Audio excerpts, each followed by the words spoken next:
Welcome back to the next step. This time we're going to look at your financial plan, also known as your financial model, your financial projections. Hey, it's the money. We're going to look at what the money is going to look like in the future. Well, in terms of your complete business plan, there's really three components. There's the pitch, there's the written business plan, and then there's this financial plan that we're going to work on. Now, this financial plan answers three key questions. The reason we're putting this together is to get the answers to these three key questions. First, can this business ever make money? If so, when will that happen? And third, what's it going to take to get there? How much money, how many people, how many resources is it going to take before you're profitable in this business? Now, before we jump into that, before we make a big, complicated financial plan, let's start out with something way simpler. It's what I call the back of the envelope plan. And it can be as simple as something you draw on the back of an envelope. Now, to show you what this looks like, let's take one of the examples out of the Next Step book, Birdwatch.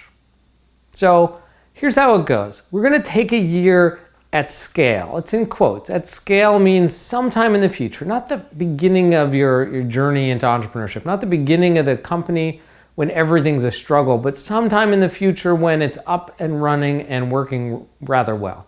So pick a year out there. You don't have to know which year it is. Estimate how many customers you're going to get, how many units, how much is each customer going to buy, what are the average price they're going to pay. And then given that, what are the big chunky expenses you're going to need to pay for to cover that? How many people are you going to need?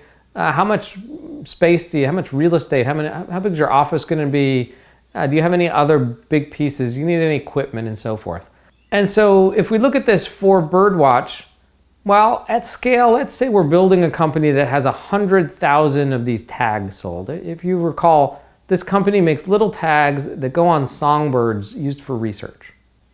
So let's assume that way out in the future, we're selling 100,000 of these tags, and we're selling them for $10 a piece. So that's $1 million.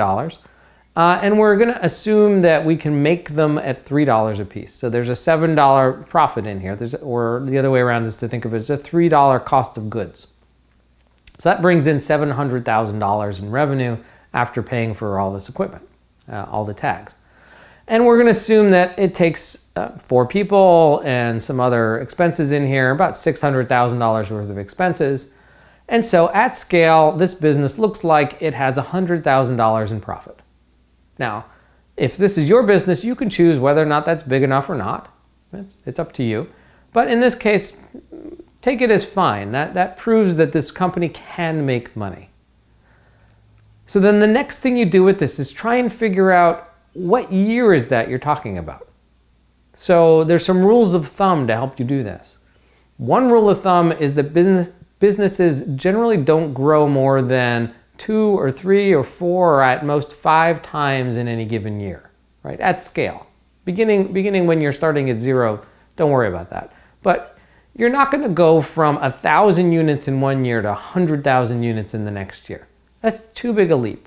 Could happen, might happen, but let's not plan on it. Let's plan on some reasonable growth.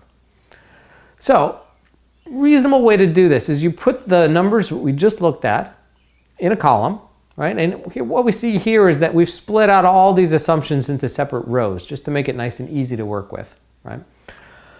And we make a column on the left, and starting at the point saying, well, if that was 100,000 sales in that year, the previous year, that can't be any smaller than 20,000, right? That would be 5 times growth. That's pretty fast growth. That's really fast growth. All right, so let's just assume that's possible here. That's 20,000 units. Well, we'll have to charge more per tag because it's going to cost us more to make 20,000 than 100,000. Right? We'll have a few fewer people and so forth. Well, when we throw those numbers in, when we look at the numbers that seem reasonable, well, this company loses a little more than $100,000 that year. Okay, maybe we can live with that. We'll find out sooner than later. But the question is that year one? So is it feasible that in year one we'll sell 20,000 of these tags? And when I looked at this, I said, no, that doesn't seem reasonable. So make another column, right? And if you did 20,000 that year, what could you possibly do the year before? Well, let's just stick with this 5x growth factor. That's 4,000 units. All right, so at 4,000 units, again, they're going to cost a lot more to produce, so we're going to have to charge a lot more. We can probably do that with less people, and again, fill in the numbers, and we lose about another $100,000. Don't fret over every little digit here. We're trying to do back of the envelope calculations. All right, again, does that seem like a decent year one? Is that a reasonable year one? Well, maybe. 4,000 seems a lot, but perhaps doable. And another rule of thumb here is when we look at the total revenues, that's $100,000 in revenue. Well, $100,000 in revenue seems reasonable. It seems like if we're going to start a company and I can't make $100,000 worth of sales in the first full year of selling, something seems wrong there. And it seems like a really small, low growth company. Again, that might be fine for you, but in this world of electronics and technology, that's a reasonable first year, $100,000, right? Maybe we're wrong. Maybe there's one more year in here, but let's go with this. So, assuming we like that as year one, well, then what did we learn from this exercise? What we learned was that year we looked at scale was year three. And what we also learned was, well, it's going to cost about $200,000 in investment. Money has to come from somewhere in order to reach year three where there's potentially some profits. That's all we want to learn from the back of the envelope calculation. Remember, is this business feasible? Will it ever make money? And if so, when? And this calculation tells us that it could make money. Not that it will, but it could. And that will be in year three.